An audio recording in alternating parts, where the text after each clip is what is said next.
Welcome to the deep dive. Today we're zeroing in on a really interesting area where waste management meets alternative energy. hmm It's the tire derived fuel market.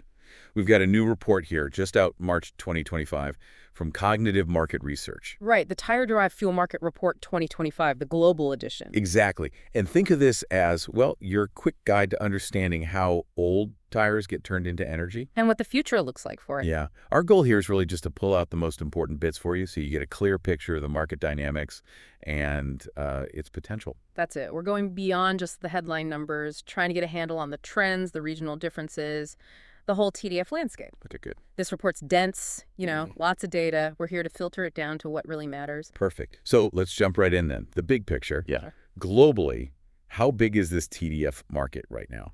And where's it headed? Okay, so the report estimates the global market size at USD 451.5 million for 2025.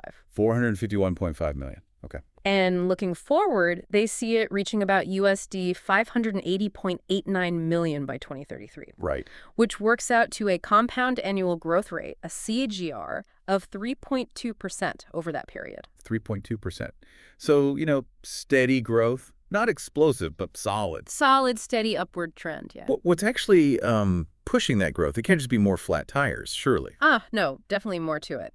The report points to a couple of key things. First, there's this growing need globally to deal with waste tires more sustainably. Right, the mountains of them. Exactly. Finding good solutions is getting more critical. And second, there's the wider push for sustainable energy alternatives. TDF is one way to get energy back from waste. Makes total sense. Two big trends converging. Now, let's look at the map. How does this break down geographically? Where's the main hub of activity? Well, right now, North America is the leader. It holds the biggest piece of the pie, actually over 40% of global revenue. Over 40%, wow. Yeah. Their market size in 2025 is estimated at around USD 130.94 million. Okay. And they're projected to grow at about 2.3% CAGR through 2033. So, a bit slower than the global average, but from a huge base. What's driving it specifically in North America? Well, the U.S. is a big one there, obviously. USD 103.31 million market in 2025, growing at 2.1%. The report really stresses the focus there on, sustainable waste management, plus developing these waste-to-energy technologies. Right. Canada's smaller, USD 15.71 million, but growing a bit faster at 3.1%. That seems to be driven more by regulations tightening up and just general environmental awareness increasing. Okay. And Mexico contributes too, about Okay. USD 11.92 million market size, growing at 2.8%. Gotcha. So North America's clearly out front. Yeah. How does Europe stack up? Europe's significant too. They account for over 30% of the global revenue. Okay, so between NA and Europe, that's almost 3/4 of the market. Pretty much, yeah. Europe's market size is estimated at USD 108.36 million in 2025. Their projected growth is a little lower, 2.1% CAGR. And within Europe, any standouts? Germany's a key player, about USD 21.46 million market size, growing at 2.3%. Government incentives seem to be helping there. Right. The UK is also strong, USD 18.20 million, and actually growing faster at 2.9% CAGR. Seems like rising environmental awareness is boosting sales there. Interesting. Then you have a number of other countries like Russia, France, Italy, Spain, smaller markets individually, but they add up. Russia's growth is slower, around 1.1%. Okay. France, Italy, Spain are all growing between, say, 1.2 and 1.5%. Sweden's a bit faster at 2.2%. Denmark 1.9, Switzerland 1.7. Even Luxembourg makes the list, USD 1.3 million, but growing at a decent 2.4%. It's interesting how varied those growth rates are, even within Europe. Now, what about Asia Pacific? APAC always seems to be where the big growth stories are. And it's true here, too. APAC represents around 23% of the global revenue market size of USD 167.06 million in 2025. 167 million, so bigger than Europe now. Wait, let me double check that. Sorry, my mistake there. Europe is 108 million, North America 130 million. APAC is actually the largest regional market at 167 million. My apologies. Okay. Yeah. Even more significant then. And the growth. Right, that's the really striking part. Their projected CAGR is 4.5% from 2025 to 2033. That's the highest growth rate expected anywhere globally. Wow, 4.5%. So APAC is really the engine room for future growth. What's behind that surge? Several things coming together. China is huge, of course. Market size over USD 70 million in 2025, growing at 4.0%. Okay. That's driven a lot by stricter waste disposal rules and a big push on recycling. Makes sense. And then you've got India. It really stands out. Market size is smaller, about USD 16.7 million, but the projected CAGR is 6.4%. 6.4. That's the highest country rate we've seen. By far, yeah. Then there's Japan, South Korea, Australia, Singapore, Taiwan, all contributing decent market sizes and growth rates, typically between 3 and 5%. And Southeast Asia as a bloc is growing fast too, over 5% CAGR. It seems to be a combination of industrial demand for alternative fuels and, like elsewhere, a bigger focus on managing waste effectively. So it's not just about waste, it's about powering industry sustainably. APAC, definitely the one to watch. What about the other regions? South America, Middle East, Africa? How do they fit in? There's smaller pieces of the puzzle, but still growing. South America is over 5% of global revenue. Market size around USD 17.16 million in 2025, growing at a healthy 3.9%. Okay. Brazil and Argentina are the main markets there. Drivers seem to be tighter environmental rules and rising costs for traditional energy. Brazil's IGR is 4.5%, Argentina 4.8%. Interesting. Argentina growing fastest there. Yeah. Colombia, Peru, Chile are smaller, but also showing good growth around 4%. Got it. And the Middle East? Around 2% of global revenue. Market size USD 18.06 million, growing at 3.5% CAGR. Saudi Arabia and UAE are the biggest markets. Turkey is notable too, flourishing due to its industrial base, especially cement. It's growing over 4%. Qatar and Egypt are also in the mix. Right. Government regulations seem to be a key factor driving growth in places like Qatar and the UAE. And finally, Africa. Africa currently holds the smallest share, about 1% of global revenue. Market size just under USD 10 million in 2025. Yeah. And the growth is more modest overall, projected at 1.3% CAGR. South Africa is the largest market within the continent, around USD 3.5 million, growing at 2.2%. Nigeria is much smaller, less than a million, but growing slightly faster at 1.5%, linked to environmental concerns. The rest of Africa combined shows very slow growth, about 0.5%. Okay, that paints a really clear global picture, region by region. Now, the report also slices the market differently, right? By the type of TDF and who's actually using it. Exactly. So looking at the types first, the report says shredded tires are, let's say, the dominant form right now. Shredded. Okay, why is that? Well, probably because they have high energy content, they burn efficiently, and they're relatively easy to handle in industrial settings. Uniform size helps too. Makes sense. But interestingly, the report flags the whole tire segment as the fastest growing. Oh, that seems counterintuitive.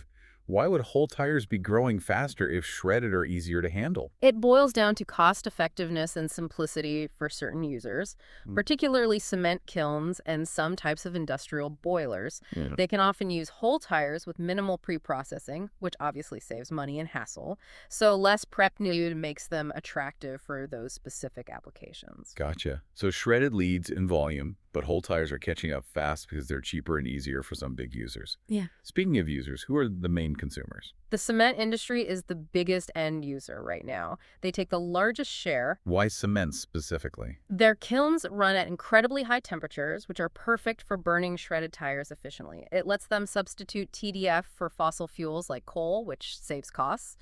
Plus, environmental regulations often encourage or even mandate using alternative fuels in cement production. Okay, so cement is number one. Who else is a major user? Well, the utility boiler segment is tagged as rapidly expanding. Think power generation. Electricity. Exactly. Huge energy demand there. So the potential cost savings from using TDF instead of, say, coal are very attractive. And again, environmental rules pushing for alternatives play a role. So cement's the leader, but power generation is the fast-growing challenger. That seems to be the picture. Pulp and paper mills use TDF too, though maybe to a lesser extent. And then there's a general others category for various industrial uses. Okay, so if we zoom out again, what are the main overarching forces driving this whole TDF market forward? The report really highlights three key drivers. One is just the increasing adoption of alternative fuels generally across these energy-hungry industries: cement, power, pulp, and paper, other boilers. Right, a general trend. Two is the pressure from environmental regulations. Stricter rules encourage using fuels like TDF because they can offer lower emissions compared to some traditional options, especially coal. Hmm. And the third one is simply cost. Rising energy prices make industries look hard for cheaper alternatives that still pack an energy punch, and TDF fits that bill. Those sound like, well, pretty powerful drivers pushing things forward. Are there any significant roadblocks, things holding back even faster growth? Yeah, there are definitely constraints. One big one is the cost and complexity of actually getting the tires. Processing scrap tires isn't cheap, and the logistics of collecting and transporting them efficiently can be a real challenge. I can imagine. Millions of tires scattered everywhere. Exactly. And then, even though TDF is often better than landfilling, there are still environmental concerns about the emissions from burning it. Right. So, strict regulations around those emissions can sometimes limit how much or where TDF can be used, acting as a kind of brake on growth in certain areas. Okay. Costs, logistics, and emission regulations. Right. Got it. And what about key trends shaping the future? Where's it heading? Well, we're definitely seeing that upward trend in adoption continue, especially in cement kilns and those industrial boilers we mentioned. It hits both the cost saving and the sustainability goals. Hmm. And related to that, the global focus on tougher environmental rules and better waste management overall is driving real investment. Money is flowing into tire recycling infrastructure and the facilities needed to produce TDF and other alternative fuels. So the infrastructure is catching up to the demand, maybe. It seems to be moving in that direction, yeah, driven by both regulation and market opportunity. Okay. It definitely feels like a dynamic market. The report mentioned the competitive landscape too, didn't it? Who are the key players? It did. It describes the market as highly competitive. The main companies are really focused on building out efficient supply chains, collecting tires, processing them well, and distributing the fuel reliably. Right. Efficiency is key. Absolutely. And government support for waste energy projects just adds fuel to that competitive fire, so to speak. Excellent. Companies are looking at strategic partnerships. They're investing in better tech for shredding or improving fuel quality and really pushing their sustainability credentials. It's all part of the game. Did the report give any specific examples of that kind of activity? Yeah, a couple of recent ones. In May 2024, BP signed a big long-term deal, an 8-year offtake agreement with a company called CircTech. Okay. They'll be buying renewable marine fuel and also stuff for petrochemicals, all derived from end-of-life tires. Oh, interesting. So not just burning it directly, but creating other products too. Exactly. It shows the potential beyond just basic TDF. And then back in March 2023, Liberty Tire Recycling partnered up with Bridgestone Americas. The tire company. Yep. They're building a new advanced tire recycling plant in Arizona. The goal is explicitly stated as creating a more circular economy for tires. Those are great examples of how things are moving. Okay, so as we start to wrap up this deep dive, what are the absolute key takeaways you think people should remember from this report? I'd say, first, the global TDF market is definitely growing steadily. It's driven mainly by environmental needs and the hunt for alternative fuels. Right, steady growth. Second, keep an eye on the Asia-Pacific region. That's where the fastest expansion is happening. APAC is the hotspot. Third, while shredded tires and the cement industry are the current leaders in terms of type and user, watch out for whole tires and the use of TDF in utility boilers. Yeah. Those segments are really gaining momentum quickly. Shredded mint now, but whole utility boilers are the ones moving fastest. Got it. That gives us a really clear summary of the state of play. It certainly seems like TDF is going to be an important piece of the puzzle as we tackle waste and energy issues. Absolutely. And, thinking about that push towards circular economies and cutting waste, Yeah. it makes you wonder, doesn't it? That's so. Well, how might new breakthroughs in tire recycling tech really change the game for TDF? Could we see completely new uses beyond just burning it for heat? Like that BP example suggests. Right. And what other industries out there, maybe ones we haven't even thought of yet, might find TDF becomes a really attractive energy option down the line? Yeah, good questions. Definitely food for thought. Thanks so much for unpacking that report with me today. Really insightful stuff on the tire-derived fuel market. My pleasure. Always interesting to see how these alternative markets develop. Indeed. Well, until our next deep dive, thanks for joining us.